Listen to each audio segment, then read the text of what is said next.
So it's my unenviable task to follow two very fine scholars who have offered very fine commentaries on this book.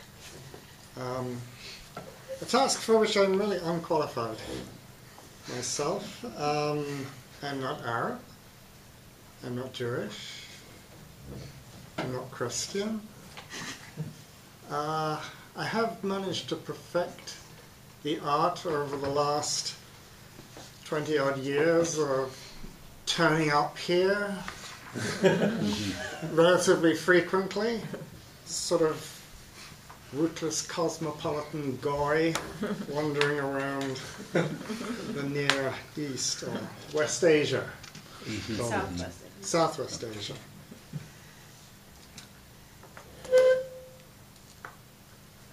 I found myself searching for a word that summarizes or stands for the impression that Lina Salaymeh's book creates, at least in my mind. I believe the most appropriate word is determined. I should explain that I do not mean the book is determined in the sense that its content, its substance, its arguments, its conclusions have been ordained by something outside itself. That would give you a false impression, and it would run counter to the ethos of the book and to the ethics of its author. Rather, by describing the book as determined, I mean to refer to its sensibility, to the palpable resolve with which it has been written, a refusal to be distracted from a fixed purpose, pursued with unwavering commitment. Now, as we're all aware, Lina's book is entitled The Beginnings of Islamic Law, Late Antique Islamicate Legal Traditions. It's my impression, my distinct impression, that every one of the words in that title has been weighed very carefully for its implications for a field of study in which it is Lina's objective to make a sustained intervention. I know, for example, at one point the word traditions, the last word in the title, was actually culture. I think that there is a difference between cultures and traditions, and the choice of traditions in the final version is significant. The ultimate dimensions of the intervention she is making here are substantially greater than can be displayed within these particular covers. As she says in the final sentence of her acknowledgements, this is merely a beginning. But it is a beginning written with great deliberation. So let's pause with that title for a moment. It speaks of beginnings and again of traditions. Neither of these terms is directional. As we will see, as you in fact have heard already, Lina pointedly rejects the language of origin and development. Both of her terms, beginnings and traditions, are plural, as befits a book that emphasizes the plurality of Islamic legal discourse against eagerness for a single unilinear orthodoxy founded on an accepted body of authoritative sources. Second, the title speaks of its specificity of an identifiable subject, Islamicate legal traditions, located in an identifiable moment, the late antique. Again, as we'll see, Lina's book gives considerable attention to both temporal and spatial context. But the purpose of this specificity is to reinforce her thesis of overarching diversity. The key word here, I think, is Islamicate, the term devised by the mid-20th century University of Chicago scholar Marshall Hodgson to reference phenomena that were the products of regions in which Muslims were culturally dominant, but they were not specifically religious phenomena, not specific to Islam as such, but expressive of a diversity of cultural influences. Late antique Islamicate legal traditions thus references the identifiable moment of the late antique, or in other words, the 7th and 8th centuries, as a time in which Islamic legal praxis was informed by all the plurality and heterodoxy of a place, the so-called Near East or Southwest Asia, that was Islamicate in character, offering all manner of diverse influences for potential assimilation. As LENA notes, Islamicate is by nature syncretic in its implications. So late antique Islamicate legal traditions describes an Islamic legal praxis that is syncretic by dint of the time and place of its beginnings. To define Islamic law, she tells us, one must begin with law rather than with Islamic. That is, one begins with the praxis of the community, not with an essentialized characterization of what that praxis must look like. To underline this, the title speaks twice of law. It speaks of the beginnings of Islamic law, and it speaks of late antique Islamicate legal traditions. As we pass from one side of the implicit colon to the other, from title to subtitle, the first phrase becomes the second. This teaches us that the beginnings of Islamic law are to be found in late antique Islamicate legal traditions, or even more forcefully, that the beginnings of Islamic law are to be defined as late antique Islamicate legal traditions. And indeed, this is confirmed early in the book. Since law, I'm quoting, since law exists wherever communities engage a legal interpretive praxis, LENA writes, Islamic law begins when a Muslim community began. Her term praxis is adapted from Dirk Harbart's work on early medieval Europe, which defines law not in the language of fixed norms, but as, to quote Harbart, an interpretive praxis in which a community constantly justifies its own legal decisions.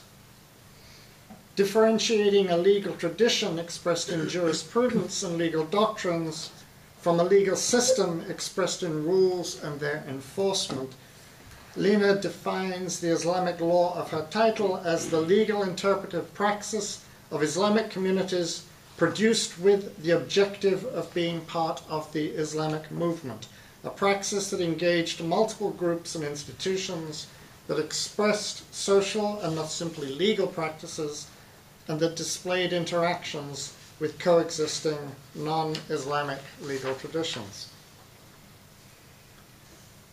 Now, in the time and the place of this book, the time of beginnings, there is little daylight between Islamic law and Islamicate legal traditions. And in this identification of law with legal traditions, rather than systematic enforcement of systemic essentialized rules, here lies a sense of openness in LENA's book that seems to me simultaneously almost wistful in its desire to forestall closure. Contemporary, again I quote, contemporary conceptualizations of Islamic legal history are often historically inaccurate because they do not fully appreciate that Islamic law could have been very different, she writes. It could have been something else entirely. The objective of this book is to sketch what that something else might have been. I'm interested in the could have been and the might have been expressed here, because they appear to me to convey desire at least as much as scholarly disagreement. Perhaps by could and might, LENA is here simply being tentative in the register of her disagreement. But that would be uncharacteristic, whether of the person or of the book. This is not a tentative book. The could and the might here suggest not simply an alternate historical possibility, but a preferred present possibility. Praxis, not rules. Traditions, not system. And perhaps a wish to see it realized. So I've taken time to parse LENA's title for its instructive content, in part because there is little, indeed perhaps nothing, in this book that does not have a purpose to instruct. One might take as an example the symbols. Asaf has already commented on the mosaic that provides the cover illustration. There are also, throughout the book, preceding each chapter, symbols. Here is one from the first. They become progressively more complex as one proceeds. Those of you who have dealt with printers may know that symbols like this are known as dingbats in the printing trade. Well, LENA's dingbats, each of them has a specific and varying design that symbolically replicates the chapter's substance, as well as echoing the cover illustration. In light of such a desire that the smallest detail instruct the reader, I do not think it inappropriate or unfair to call the book didactic. And actually, I mean that as a compliment. Didactic is often used to condemn. I do not use it in that sense here at all. LENA's didactic commitment to instruction begins with that title, but it hardly ends there. The book is very precisely organized. Law is rooted in historically situated societies, LENA tells us, and law and history are intertwined. To address their interchange, the book adopts an alternating bipartite structure. Odd-numbered chapters focus on historiography. Even-numbered chapters focus on the legal interpretive praxis of Islamic communities from which identifiable jurisprudence and doctrines arise. In the first, the third, and the fifth chapters, LENA develops a rigorous critique of the prevailing methods and theoretical assumptions that characterize the field of Islamic legal historiography and the positivist philosophy of history that those prevailing methods and assumptions implicate. In the second, the fourth, and the sixth chapters, each, as we've heard, addressing a specific issue, the treatment of prisoners of war, the ritual practice of circumcision, and wife-initiated divorce, LENA offers case studies or examples of how Islamic legal history can be reconstructed once it has escaped the methods and assumptions that the first, third, and fifth chapters have undone. Now, together, the book's two alternating movements constitute its program of instruction, which LENA calls critical historical jurisprudence.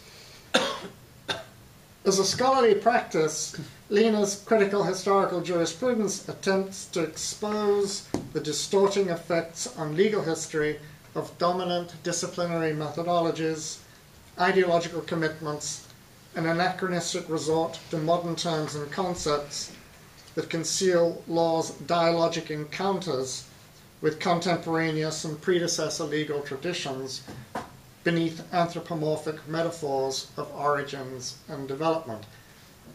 Essentially, for an approach to texts grounded in textual criticism, comparative philology, and linear developmental history that embraces a stripping and purifying strategy intended to reveal the unique pith of truth by remorseless textual differentiation, LENA substitutes a multi-layered approach to late antique and medieval Islamic archives that opens Islamic legal history to the deployment of multiple forms of evidence beyond the privileged textual sources of orthodox scholarship.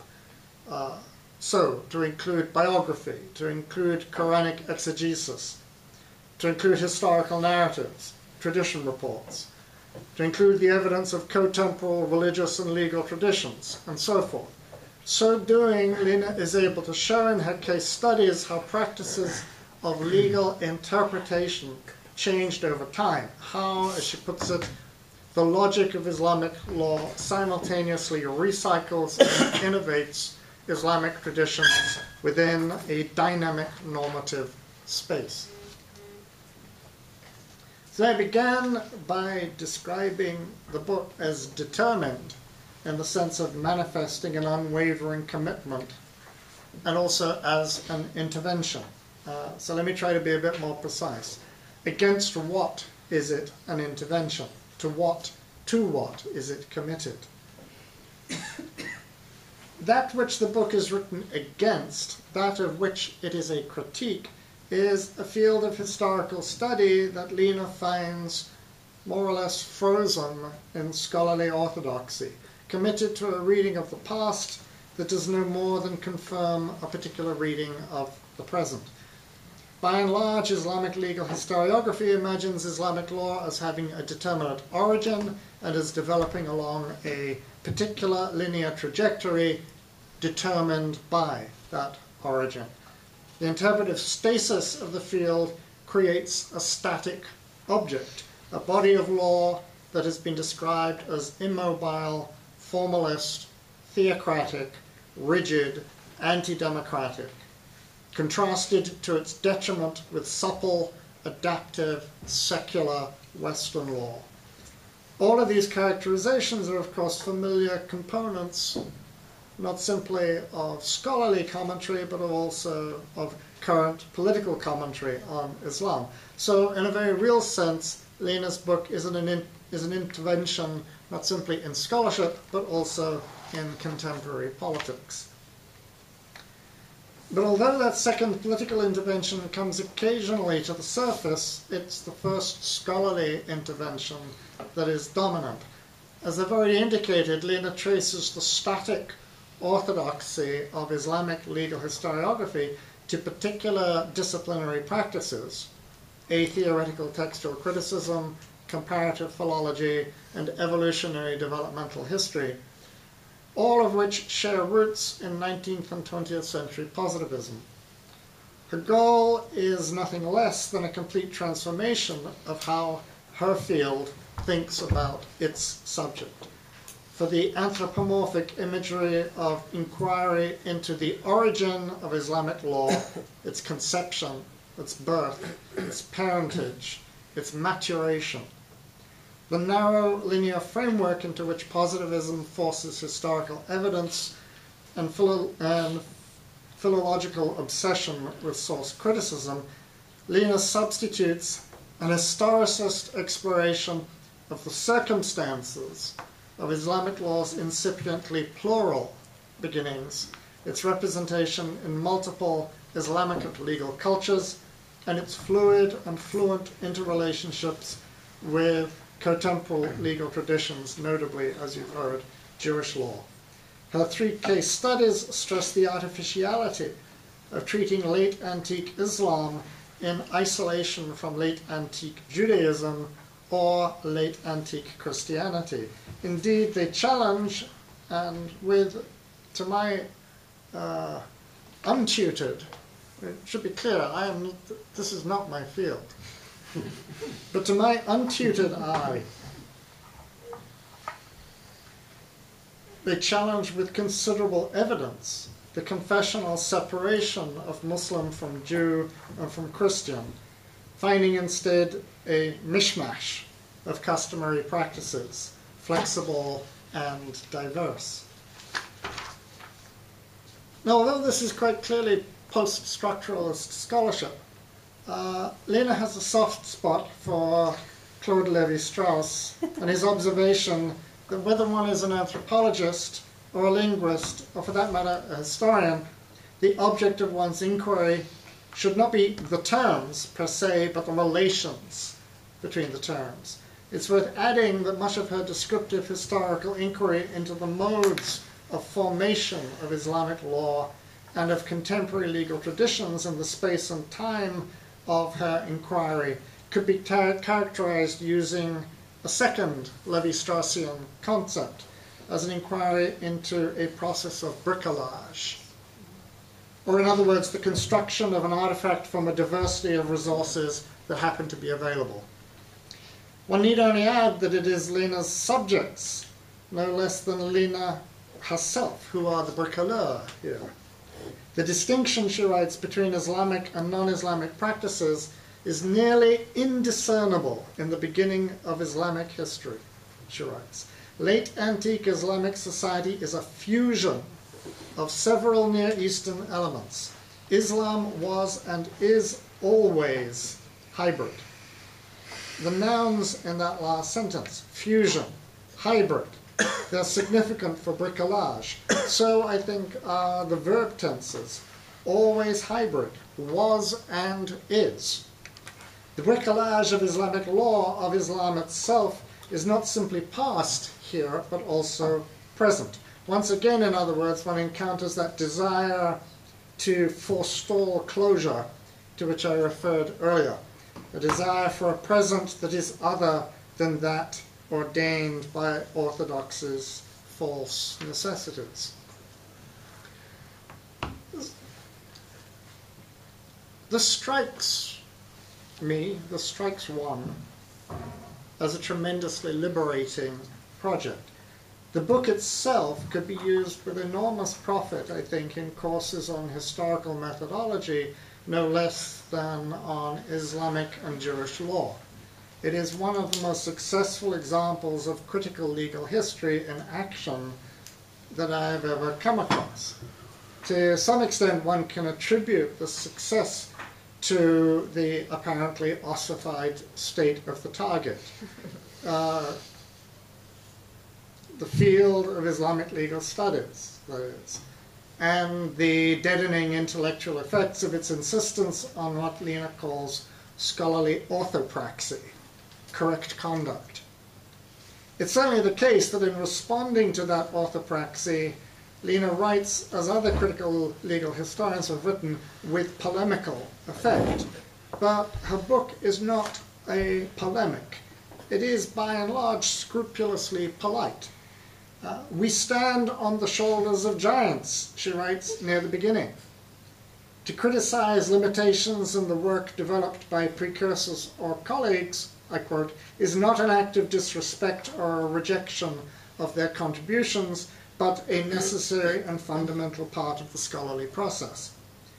Rather than polemic or negative characterization of the scholarly orthodoxies that she desires to see displaced, Lina relies primarily on affirmative description of methodological innovation and on empirical demonstration of its advantages. Thus, in place of an essentialist historiography of textual sources, Lina offers her own post-foundational bricolage. In place of historical linearity, she offers Islamicate multiplicity. In place of anthropomorphic biological metaphors of embryonic origins and development to maturity, she offers a periodization of networks succeeded by professionalization and eventual technocratization that captures change over time. Her work is also characterized by great intellectual honesty, in my opinion.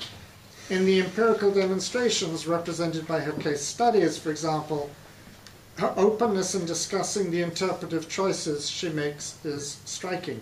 She does not overclaim, nor does she allow herself to venture beyond her own expertise. A comprehensive examination of cotemporal legal systems would, she thinks, only add to the case she is making. But her ground, at least in this book, is the cotemporality of Islamic and Jewish law, the two systems with which she is most familiar. She does not attempt to generalize very far, if at all, beyond this knowledge base. I said I can't pretend to any informed expertise in Lena's field of research. That said, I find it fascinating for its combination of painstaking research with bold, clear argument. The work is intellectually ambitious in the best way, for she desires to see her field of study transform, is doing all she can to bring that transformation about. At one point, perhaps mischievously, she characterizes her book as a primer in tactics of scholarly resistance to orthoprax scholarly strategies. This, of course, invokes Michel Certeau's distinction in the practice of everyday life between strategies and tactics as two ways of relating to the physical and social world. Certeau's distinction identifies strategic approaches as those that share a Cartesian stance, typical of modern science, politics, and military strategy, and that embody the triumph of place over time. Strategies construct or postulate a distinct and proper space. They proceed to isolate and control that space by excluding any outside elements. Tactics, in contrast, are the resort of those unable to delineate a fixed place in order to monopolize or govern or manage it. Tactics, then, are the arts of the weak, who do not command the heights that are necessary to exercise strategic control, and who therefore have to limit themselves to poaching, to repurposing places and objects, and generally simply to playing tricks. Since they depend on resources generated by others, tactical maneuvers are always particular and always contextual and always time-specific. Now, de Certeau's strategies is a commentary on high modernism. Nevertheless, Lena's description of orthodoxy is recognizable as an embodiment of strategy, inevitable, habit-based continuity, implotted as a narrative of preservation and perfection indifferent to substantive and temporal context. Orthodoxy, in her account, is a knowledge form that completely occupies the space of explanation of Islamic law. Correspondingly, her post-foundational historicism conforms to Certeau's tactics. It conducts a kind of guerrilla warfare against orthodoxy by introducing a distinct temporalized and substantiated knowledge into its domains that disturbs the calm of its serene self-contemplation. Its objective, the subversion of orthodoxy, is defined for it by that which already occupies the space of discussion, namely the habitus of orthodoxy and the scholarly habitus that sustains its occupation. LENA seeks to dissolve orthodoxy and its supporting structures by placing it and them in historical context. This is, of course, the subversive role that history has always been called to play when mobilized against prevailing structures of belief. Konstantin Fazol's critique of modern professional history, The Limits of History, in his title, remind us of history's profoundly insurgent beginnings as a field of study. In law, one of the great successes of the critical legal studies movement was precisely its insurgent mobilization of history in criticism of modern legal thought. Now, as a matter of historical philosophy,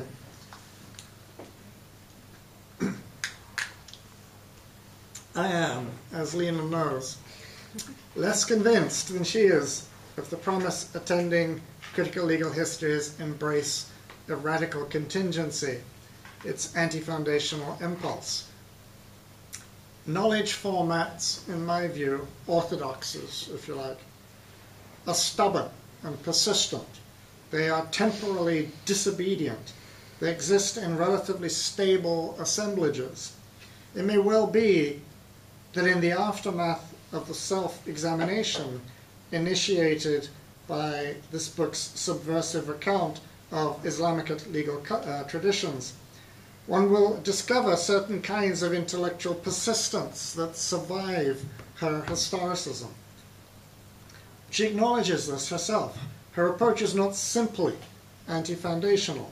I engage, she says, in a post-foundational understanding of history that rejects the positivist methodologies of modernism and the nihilistic relativism of postmodernism.